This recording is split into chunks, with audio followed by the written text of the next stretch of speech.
ವಿಜಯಪುರ ಇವರ ಸಂಯುಕ್ತ ಆಶ್ರಯದಲ್ಲಿ ಭಾರತದ ಸಂವಿಧಾನ ಶಿಲ್ಪಿ ಡಾಕ್ಟರ್ ಬಾಬಾ ಸಾಹೇಬ್ ಅಂಬೇಡ್ಕರ್ ಅವರ 134ನೇ ಜಯಂತ್ಯೋತ್ಸವದ ಅಂಗವಾಗಿ ಹಮ್ಮಿಕೊಂಡಿರತಕ್ಕಂಥ ಈ ಸಭಾ ಸಮಾರಂಭವನ್ನು ಮೊಟ್ಟ ಮೊದಲ ಬಾರಿಗೆ ಭೀಮಗೀತೆಯನ್ನು ಹಾಡುವುದರ ಮೂಲಕ ಈ ಕಾರ್ಯಕ್ರಮವನ್ನು ಚಾಲನೆ ನೀಡೋಣ.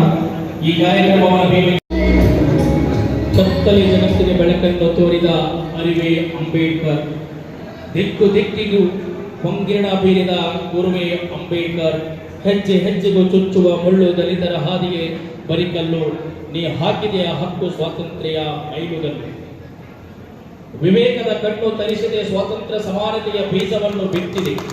ವಿಶ್ವಜ್ಞಾನಿ ಸಂವಿಧಾನ ಶಿಲ್ಪಿ ಸಮಾನತೆ ಹರಿಕಾರರು ಮಹಾತ್ಮಾನಂದವಾದಿ ಬೋಧಿಸತ್ವ ಪರಮಪೂಜ್ಯ ಡಾಕ್ಟರ್ ಬಾಬಾ ಸಾಹೇಬ್ ಅಂಬೇಡ್ಕರ್ ಅವರ 134ನೇ ಜಯಂತ್ಯೋತ್ಸವದ ಅಂಗವಾಗಿ ಹಮ್ಮಿಕೊಂಡಿರತಕ್ಕಂಥ ಈ ಸಮಾರಂಭವನ್ನ ಮಾನ್ಯ ವ್ಯವಸ್ಥಾಪಕ ನಿರ್ದೇಶಕರು ಸಹ ಪುಷ್ಪಾರ್ಚನೆ ಮಾಡುವುದರ ಮೂಲಕ ಬಲೋ ಭಾರತ ಮಾತಾ ಕಿ ಡಾಕ್ಟರ್ ಬಾಬಾ ಸಾಹೇಬ್ ಅಂಬೇಡ್ಕರ್ ಅವರಿಗೆ ಪುಷ್ಪಾರ್ಚನೆ ಮಾಡುವುದರ ಹಾಗೆ ವಿದ್ಯಾವಂತರಾಗಿ ಸಂಘಟಿತರಾಗಿ ಮತ್ತು ಉತ್ತೇಜಿತರಾಗಿರಿ ಹಾಗೂ ಸ್ವಾತಂತ್ರ್ಯ ಸಮಾನತೆ ಭಾತೃತ್ವದ ಕಲಿಸುವ ಧರ್ಮವನ್ನು ನಾವು ಇಷ್ಟಪಡುತ್ತೇವೆ ಎನ್ನುವಂತ ಸಾರ್ವತ್ರಿಕ ಸಂದೇಶವನ್ನು ಸಾರಿದ ವಿಶ್ವಗುರು ವಿಶ್ವಜ್ಞಾನಿ ಡಾಕ್ಟರ್ ಬಾಬಾ ಸಾಹೇಬ್ ಅಂಬೇಡ್ಕರ್ ಅವರ ಇಂದು ಜಗತ್ತಿನ 134ಕ್ಕಿಂತಲೂ ಹೆಚ್ಚು ದೇಶಗಳಲ್ಲಿ ಪೂಜಿಸಲ್ಪಡುತ್ತಿರುವಂತಹ ಏಕೈಕ ವ್ಯಕ್ತಿ ಡಾಕ್ಟರ್ ಬಾಬಾ ಸಾಹೇಬ್ ಅಂಬೇಡ್ಕರ್ ಅವರು.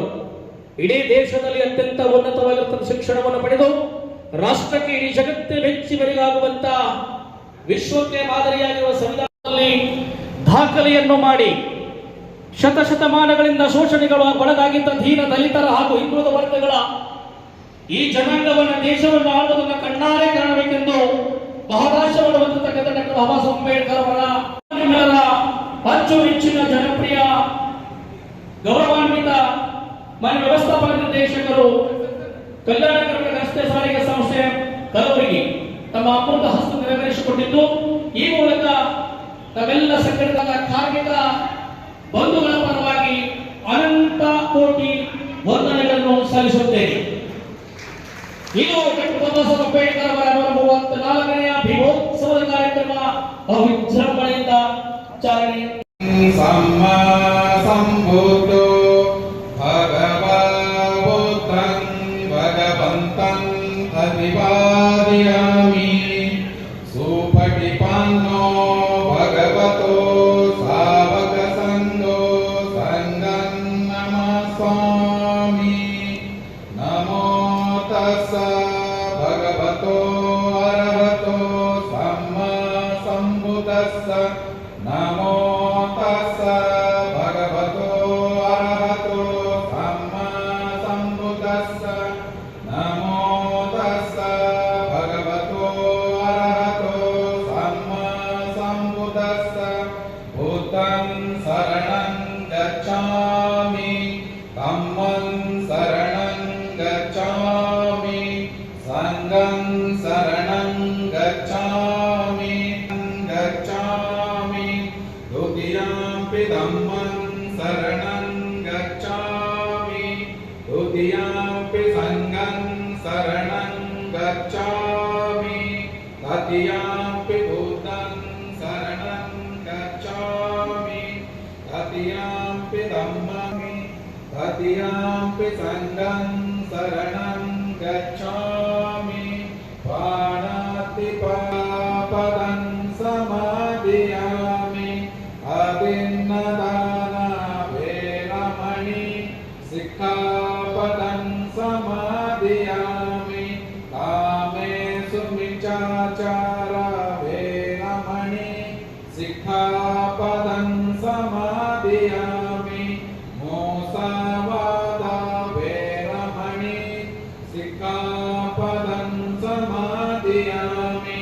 ಸುರಾಮೇರಯ ಮಜ್ಜಪಮಾದಕಾಣ ವೇರಮಣಿ ಸಿಕ್ಖಾಪದಂ ಸಮಾಧಿಯಾಮಿ. ಸಾಧು ಸಾಧು ಸಾಧು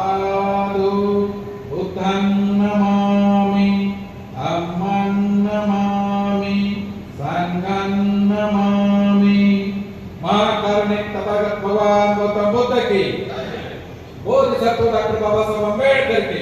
नमो बुद्धाय। जय भीम, जय प्रबुद्ध भारत।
ಸನ್ಮಾನ್ಯ ಶ್ರೀ ರಾಜಪ್ಪ ಸಾಹೇಬರವರೇ, ಮುಖ್ಯ ಅತಿಥಿಗಳಾಗಿ ಈ ಕಾರ್ಯಕ್ರಮದ ವೇದಿಕೆಯನ್ನು ಅಲಂಕರಿಸಿ ಇವತ್ತಿನ ಕಾರ್ಯಕ್ರಮದ ಶೋಭೆ ತಂದಂತಹ ವಿಭಾಗೀಯ ನಿಯಂತ್ರಣಾಧಿಕಾರಿಗಳು ಆತ್ಮೀಯ ಮಿತ್ರರಾದಂತಹ ನಾರಾಯಣ ಕುರುಬರ್ ಅವರೇ, ಬಸವರಾಜ ಬೆಳಗಾವಿ ಅವರೇ, ಎಸ್ ಸಂತೋಷ್ ಕುಮಾರ್ ಅವರೇ, ಸಂತೋಷ್ ಗೋಗೇರಿ ಅವರೇ, ಒಳ್ಳೆ ಉಪನ್ಯಾಸ ನೀಡಿದಂತಹ ಸಹೋದರಿ ಶ್ರೀಮತಿ ಸುಜಾತ ಸರ್ವಾದಿ ಅವರೇ, ಈ ಕಾರ್ಯಕ್ರಮಕ್ಕೆ ವಿಶೇಷ ಆಹ್ವಾನಿತರಾದ ಬಾವಿಕಟ್ಟಿ ಅವರು, ಬೇಗಾರ್ ಅವರೇ, ಬೋರಯ್ಯ ಅವರು, ಜಗದೀಪ ಶ್ರೀಯುತರು, ಆಯಾಸರವರು, ಬಸವರಾಜ್ ಕಳವಾರ್ ಅವರು, ಪ್ರೇಮ್ ಸಿಂಗ್ ಚೌಹಾಣ್ ಅವರು, ರಾಜಪ್ಪ ಲಿಂಗಳಿ ಅವರು, ರಮೇಶ್ ದೊಡ್ಡಮಣಿ ಅವರು, ಚಿದಾನಂದ ಕಾಂಬ್ಳೆ ಅವರು, ಸಂತೋಷ್ ಶಾಪು, ಶರಣಬಸು ಬಡ್ಸೋಡೆ, ಅನೇಕ ಎಲ್ಲ ಆತ್ಮೀಯ ಬಂಧುಗಳು, ನಮ್ಮ ಹೊಣವಾಡ್ಕರವರೆಲ್ಲ ಇಲ್ಲಿ ಸೇರಿರ್ತಾರೆ. ನಾವೆಲ್ಲ ಆತ್ಮೀಯ ಸಹೋದರ.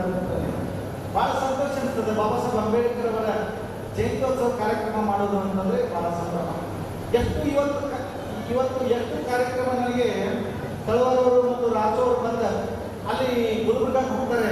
ನಮ್ಮ ರಾಜಪ್ಪ ಸಾಹೇಬರಿಗೆ ಹೇಳ್ತಾರೆ, ಎಮ್ಮಡಿಯವರಿಗೆ ಕೂಡ ಕೆಮ್ಮೂರವರಂದ್ರೆ ನಾನು ಬರ್ತೀನಿ ಸರ್, ನಾನು ಬರ್ತೀನಿ, ನೀವು ಒಪ್ಕೊಳ್ಳಿ ಅಂತ ನೋಡಿ. ಅವ್ರಿಗೆ ಎಷ್ಟು ಬಿಜಾಪುರದ ಈ ಎಲ್ಲ ನಮ್ಮ KSRTC ಇಲಾಖೆಯಲ್ಲಿ ಎಷ್ಟು ಅಭಿಮಾನ ಪ್ರೀತಿ ಅಂತಂದ್ರೆ ಅಲ್ಲಿ ತಂದಿದ್ದಾರೆ. ಬಹುತೇಕ ನಾನು ಏನು ಸರ್ ಇವತ್ತು ಎಷ್ಟು ಅವ್ರಿಗೆ ಈಗ 3-4 ಕಾಲಗಳು ನಮಗೂ ಬಿಡುವಿಲ್ಲ. ಇವತ್ತು ಮುಂಜಾನೆ ಇದ್ರೆ 10 ಗಂಟೆ ಇದ್ರೆ ಬೀಸಿಲ್ಲ ಕಾರ್ಯಕ್ರಮ ನಡೀತಾ ಇದೆ. ಅಲ್ಲಿ ಅವರು ಬಸ್ಗಳನ್ನು ಕೊಡುವಂಥದ್ದು ಈಗ ಒಂದು ಮತ್ತೆ ಅವ್ರಿಗೆ ಇಬ್ಬರು ಅಧಿಕಾರಿಗಳನ್ನು ಮತ್ತೆ ಹೊರಗೆ ಕಳಿಸಿ ಅದನ್ನು ಸೆಪರೇಟ್ ಮಾಡಿ ಅನ್ನುವಂಥದ್ದು ಈ ಹೃದಯ ವೈಶಾಲ್ಯತೆ ಇದೆಯಲ್ಲ ನಮಗೆ ಭಾಳ ಅದು ಮೆಚ್ಚುವಂಥದ್ದು. ನಮ್ಮೆಲ್ಲರ ಪ್ರೀತಿ ವಿಶ್ವಾಸಕ್ಕೆ ಪಾತ್ರರಾಗಿದ್ದೀರಿ ಅಂತ ನಾನು ಭಾವಿಸ್ತಾ ಇದ್ದೀನಿ. ಆ ಪ್ರೀತಿಯ ಸೆಳೆತಲ್ಲಿ ಪಡೀಲಿಕ್ಕೆ ಕರ್ಕೊಂಡು ಬಂದಿದೆ. ರಾಜು ನಮ್ಮ ನಾರಾಯಣ ಇವತ್ತು ಕಾರ್ಯಕ್ರಮ ಇದೆಯಲ್ಲ, ಎಲ್ಲಿ ಬಾಬಾ ಸಾಹೇಬ್ ಅಂಬೇಡ್ಕರ್ ಇರ್ತಾರೆ, ಅಲ್ಲಿ ಜ್ಞಾನದ ಗಾಳಿ ಬೀಸ್ತಾ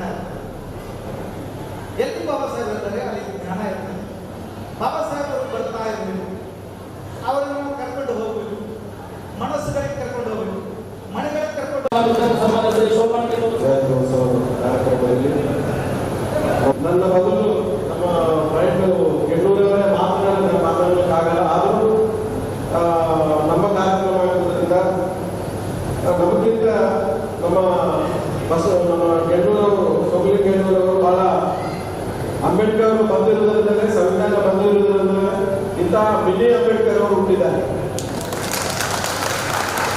ಅವ್ರ ಬುಕ್ ಕೂಡ ಬರೆದಿದ್ದಾರೆ ಅಂಬೇಡ್ಕರ್ ಅವರ ಬಗ್ಗೆ.